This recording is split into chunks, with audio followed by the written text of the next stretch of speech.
Welcome back, my friends. It's Dr. Shiller. We are talking about the 6 things that worsen pain, contribute to disability and all kinds of other difficult symptoms, and prevent you from healing as well as you could.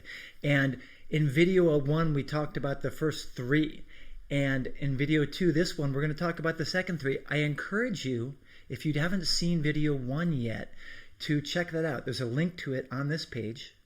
But just a simple recap of that, number 1 is autonomic imbalance, when your stress relaxation system is out of whack. Number 2 is mood disturbance like depression, anxiety, and related issues that feed into pain and are fed by pain, and that feed into chronic illness in general. Shared underlying biological abnormalities that contribute and worsen these kinds of problems. And the third thing is the overall kind of metabolic, biochemical, immune balance of your overall system. All of your body as one unit. Everything is talking to everything else. So those 3 are really important to get your head around. And about those 3 issues and the 3 things I'm going to talk about in this video, I'm going to go deeper into it in upcoming videos, so keep your eyes posted, and there's a way to actually get on the list to see those videos and to be notified when they come out, and also to bring you to like the page where you can binge watch it all. So the thing I want to stress is that these 6 issues that worsen pain and disability and symptoms and prevent the healing process are not really taught in medical school. The basic science that underpins all of them is taught in medical school and is very much represented in the medical literature, especially in the past 10 or 20, 30 years, where we've been having research that's showing us more and more the way the different body systems are integrated, the way that subtle functional disturbances can give rise to various kinds of symptoms, and we often miss it if we're not looking for it. And these are things that can't really be treated with medications and interventional procedures. I think that's part of why we don't learn about it in medical school, because that's the bias of conventional medicine. And it's not to say conventional medicine is bad. Conventional medicine is good, but the view and the perspective is somewhat narrow.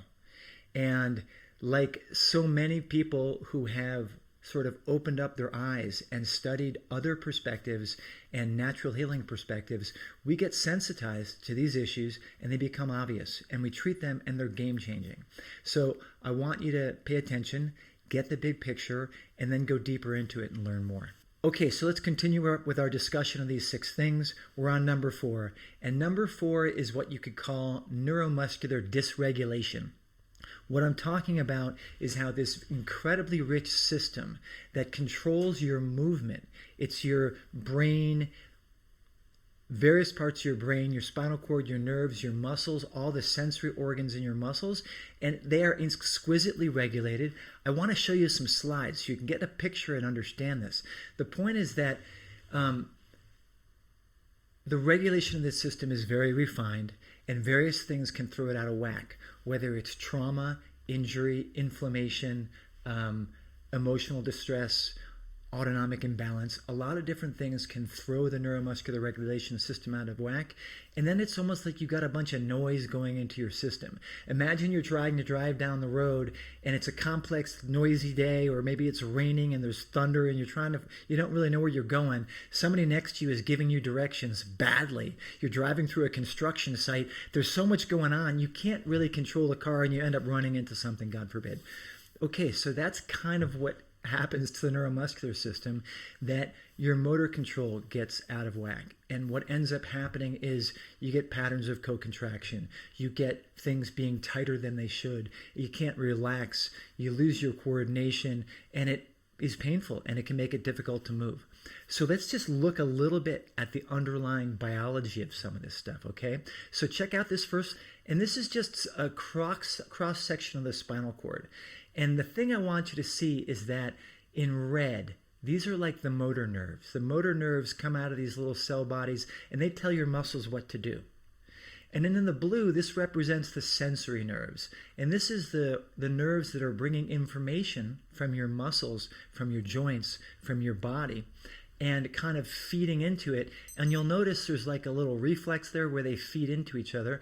And then the sensory information goes up to your brain. And then there's also motor information that comes down from your brain, okay? So let's flesh this out a little bit, right? This is that little arc of sensory information and motor information, and seeing how it's sort of schematically connected to a muscle. This represents a muscle. There's all the different muscle fibers, and then there's organs in the muscle that measures things like the length of the muscle, the tightness and tension in the muscle, and that's all feedback that goes to the spinal cord, and that communicates with the brain and the movement centers of the brain. And so when you say, I want to move my arm, all of this stuff is involved. Really complex. This is like a schematic of what we call the Golgi tendon organs, right? And this is like the arm muscle, the biceps that lifts up your arm. And it's just a schematic to show that there's all this neurology in there, measuring how much tension is in the muscle, what's the position and length of the muscle, what happens when the muscle extends quickly and a signal goes back to the spinal cord. You know, when someone checks your reflexes, that's from activating this reflex. And so this is a part of why people get into pain, because sometimes the reflexes get turned up. It's almost like someone comes into the room and turns the thermostat on too high. And so the muscles end up being tighter than they should be. We're doing a quick overview. Don't worry about this. I just want you to get an appreciation for the complexity and the wonder of your own body, how in health it works with such precision and such complexity, but that it can get knocked off the rails and knocked out of whack. This is another aspect of what we call muscle spindles, and it's about measuring what's going on in the muscles so it feeds back to your spinal cord. And then this is some of the reflexes, and this is a schematic. What I really want you to see here is that you got this red line coming down, and that's the brain saying contract, speaking to the muscles. And then you got these sensory organs that are saying, okay, this is where we are in space, this is how tight we are. And imagine this happening through every muscle fiber in your body. So we're talking millions of muscle fibers at every level of your spinal cord, from all the way up, all the way down. So it's a huge amount of information that your brain's processing. And a lot of different things can affect the way the brain is processing that information. Like I said before, mental emotional stress, physiologic stress, various kinds of biochemical deficiencies or other chemical abnormalities, whether it be inflammation or toxicity, hormonal changes. And then there's the things that happen to all these reflexes when you have traumatic experiences, when you have surgery, when you have injury, when you have pain. We already looked at that. This is a really important thing to know about, right? This is the withdrawal reflex. And so imagine what happens if you touch a hot stove when you're not expecting to it. You touch that stove and immediately you're pulling it back. So what happens is you've got a withdrawal reflex. And you can see that here where it says ipsilateral, that means same side, flexion. So this is the side of my hand that touches the hot fire. It's a reflex because that pain sensation goes into the spinal cord and activates all these interneurons, and it makes my muscles in a coordinated way draw my hand back. It's a withdrawal reflex. Now, on the opposite side of your spinal cord, you've got what they call an extensor reflex, and it says contralateral extension. Contralateral means opposite side. So if I touch something really hot, or I'm really keyed up and anxious, or I've got a ton of stress or inflammation in my body, or I've got certain nutritional deficiencies and my reflexes are super active, not only will I pull back, but I might jump back. And that's a extension reflex. And these are protective reflexes. Your body-mind system has these to protect you. But when you have chronic pain, you've got a chronic activated protective reflex that can be going on there that can create secondary sources of pain. That's part of the noise that goes into this whole neuromuscular control system. So that's just one example. And the key thing is we can't measure these things. They don't show up on MRI scans, and they don't show up on EMG studies, because those are meant to look at various specific kinds of pathology, whether it be the nerve health or the actual anatomic issues in the brain, spinal cord, and nerves. But dysfunction doesn't show up there. The place it does show up is in the hands of well-trained manual practitioners, whether they're conventionally trained doctors who actually just learned how to do physical exams, which is unfortunately more and more rare these days as a lot of docs and trainees focus on the technology. They don't even touch you. Anyone have that? Like, you're in all this pain and they don't even examine you? Like, hello? I mean, I examine my patients. I was trained to do a really subtle as well as normal physical exam and sense these things. Okay, wow, yeah, the right side hurts and there's more tension in that leg and hip and lower back. And look at all these tissue tension. The muscles are tighter on that side. The joint moves through full range of motion, but it's a little more stiff. That's neuromuscular dysfunction. And that's stuff that we learn to pay attention to when we train, broader than the conventional model. And when we treat it, it can have a huge impact. So how do you treat it? There are things you can do through yourself. The first is just like getting healthy in general, working with the mind-body system, balancing out that autonomic imbalance if you've got it. It means generating calmness, generating the biology of relaxation. And then there are movement arts.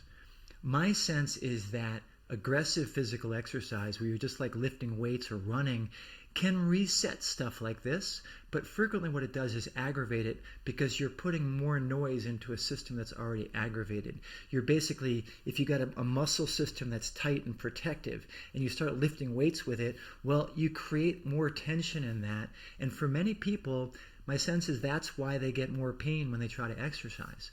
But when you learn to do mindful exercise, whether that's yoga or Tai Chi or properly taught Pilates, Feldenkrais exercises, again, it needs to be done with mindfulness, with awareness, with gentleness.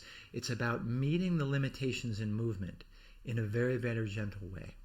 And so I'll talk more about that in the detailed videos. And the last thing I want to show you here gets into what we call somatovisceral reflexes. And this is really big if you've had any kind of issues with your organs, right? Because this is a schematic of the ganglia, the bunches of the cell bodies that go up and down your spine. Every level of your thoracic spine has a ganglia, and it's a sympathetic ganglia. It's a stress response ganglia through which your body's stress response influences the function of the nerves, the muscles, the blood vessels, and the organs at that level of the spine. And then it's more complex than that. There's other ganglia that can be parasympathetic.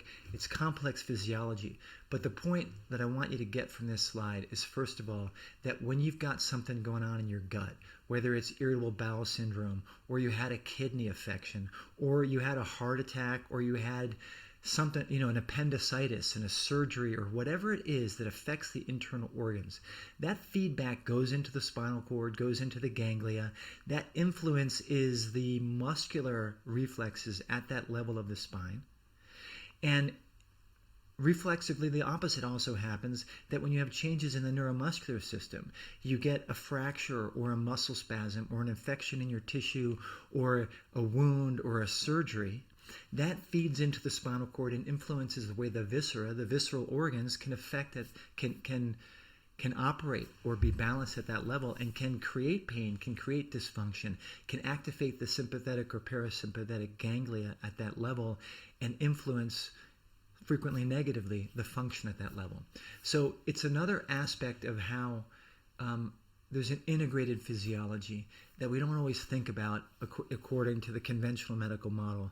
But when you think from an osteopathic model, various other bodywork approaches, functional medicine model, we're thinking about the integration of all the parts. And take these reflex loops that we look at this picture, and like you got them running them all the way up and down your spine, right? So here's your spine. Here's all those levels where the roots come off your spine. Here's those ganglia going all the way up and down, and the way they affect the spinal cord and all of the organs of your body. You are one integrated unity with extraordinary complexity and built-in intelligence. Injury, stress, sickness, pain, lack of sleep can knock that off the rails. And frequently, it's a functional disturbance in that integration that creates persistent pain, cognitive symptoms, problems with the organs, whatever it is, that aren't showing up as anatomic problems. And that's why a lot of times the conventional model misses it and says, look, everything's fine, there's nothing wrong with you, go home. Has anyone ever heard that? But meanwhile, you're not fine. And so from a more subtle kind of natural medicine approach, depending on the technique or the kind of natural medicine, there's ways of sensing and perceiving and working with these things. And there's things that you can learn to do that actually can help your body and your mind recover. And again, it gets back to the things I've been talking about in terms of balancing the autonomic system, in terms of mindful movement, and then, of course, diet and nutrition and other things like that. You can learn a lot more through my website and various online offerings, and especially if you go to mthtribe.com, where you get on the mailing list to get a whole lecture series about the 6 things that worsen pain, worsen dysfunction, and prevent healing. So please check that out. It will serve you, it will inspire you, and share this video if it makes sense to you. Thanks so much. Okay, let's go to number 5. Number 5 of the 6 things that worsen pain and dysfunction and contribute to disability and prevent healing. Number 5 is what you might call non-orthopedic somatic dysfunction. And this is what I learned in the world of osteopathy and studying with some of the best osteopaths in America for like 20 years. And it comes down to this, that the tissues of your body, the ligaments, the fascia, meaning the connective tissue, the joints, and of course the nerves and muscles and all of that are one system. Embryologically, they develop as one thing. They're all in communication with each other. In medical school, we learn to isolate them and separate them. Your knee hurts, we learn to look at your knee. But we don't necessarily look at the way the knee is related to the ankle is related to the hip. And so what I've experienced and witnessed over decades is time and time again, when I take a look at the whole body and how all of the parts relate to each other, and look at all of the different underlying structural elements and how they relate to each other, and look for things like dysfunction in the fascia, what we call strain in the ligaments, where the ligament's not torn, but there's a kind of a tension in the joint and things aren't soft and pliable. One side's different than the other. I mean, I could give you tons of examples about this, but the point is just to give you an overview that ligamentous dysfunction, fascial dysfunction, soft tissue dysfunction, say you had an infection and there was inflammation, the infection goes away with antibiotics, but the tissue is kind of full of fluid and it's stiff. And when there's inflammation, the muscle fibers and the connective tissue fibers can get cross-linked and stuck to each other. This is like pathophysiology number 101 that we learn in med school, but we don't really think about it and look at the person's leg who had this surgery that got ongoing pain. You know, the orthopedic surgeon says, well, your surgical fixation is fine and your bones are okay, there's nothing wrong with you, but you're still having pain. And someone like me puts their hands on, or a really good manual therapist or massage therapist or other kinds of practitioners, and says, wow, there's a lot of dysfunction in the connective tissue, in the muscle, in the fascia, so things aren't moving like they should. And that can create pain. That can create loss of balance. That can create loss of coordination and dysfunction. And there's simple ways of treating that. Again, I tend to favor you learning the things you can do for yourself. Movement arts, mindful movement, yoga, tai chi, breath work, relaxation, and of course, optimizing your nutrition and your biochemistry. And when needed, there are practitioners who hands-on can work on your tissues, can work on the somatic dysfunction in your joints as individual joints and as things are connected throughout your entire body. And those same techniques are the way we think about the whole neuromuscular regulation thing that we talked about in number 4. Okay, so let's get on to number 6, the last element on our whole thing, and that's really best summed up by what you might call the fear avoidance disability cycle. And I'm going to put a slide of this up on so you can see what I'm talking about. Okay, so this is a schematic from the Journal of Pain. And everybody who understands modern pain management is familiar with this cycle because it's part of what gets so many people in trouble and gets so many people into this vicious cycle where they lose their function, their pain's getting worse, they lose their function, their pain's getting worse. The positive approach, like the healthy response to injury, like we start with injury and there's pain. And if you get the right kind of care, and if you've got a mindset that's that's positive and that is a healing-oriented, adaptive mindset. You do what you need to do, and you get the care that you need. You realize, okay, this hurts, but it's going to get better. Hopefully you got a team that's helping you with pain control. And you do what you need to do to adapt to it and to build your body and get your strength back and stay healthy so that your body gets healthy again and get towards recovery. And sometimes recovery means the pain's gone, and sometimes, you know what, I still have residual pain, but I'm going to live my life anyway. And then there's the opposite side of this cycle. And this is where it can get kind of ugly, because that pain experience for some people, and it's not their fault. There's like genetic, social, all kinds of complex reasons, the context of the reasons that can create kind of a fearful, catastrophizing mindset. That's a mindset that says, oh my gosh, this hurts so much, I better not move. Oh my gosh, this is never going to get better. Pain catastrophizing is actually a mindset factor that can be measured and is known to be associated with worse outcomes.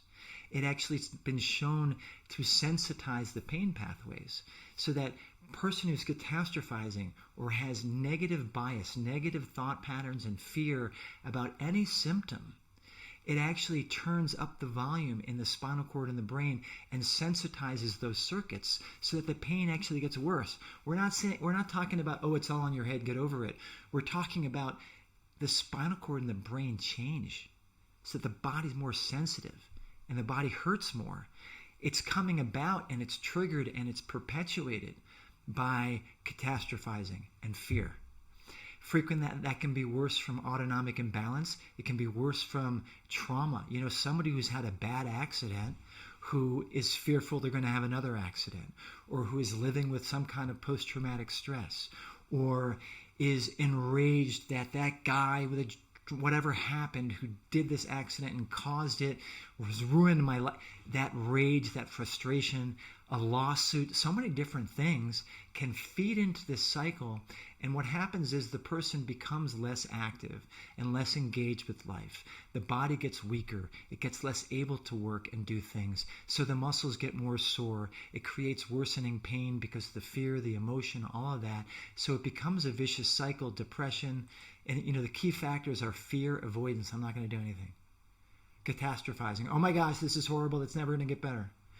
And then disuse, and then the mood changes, depression, anxiety, loss of role, like who am I, what am I worth, I can't do anything.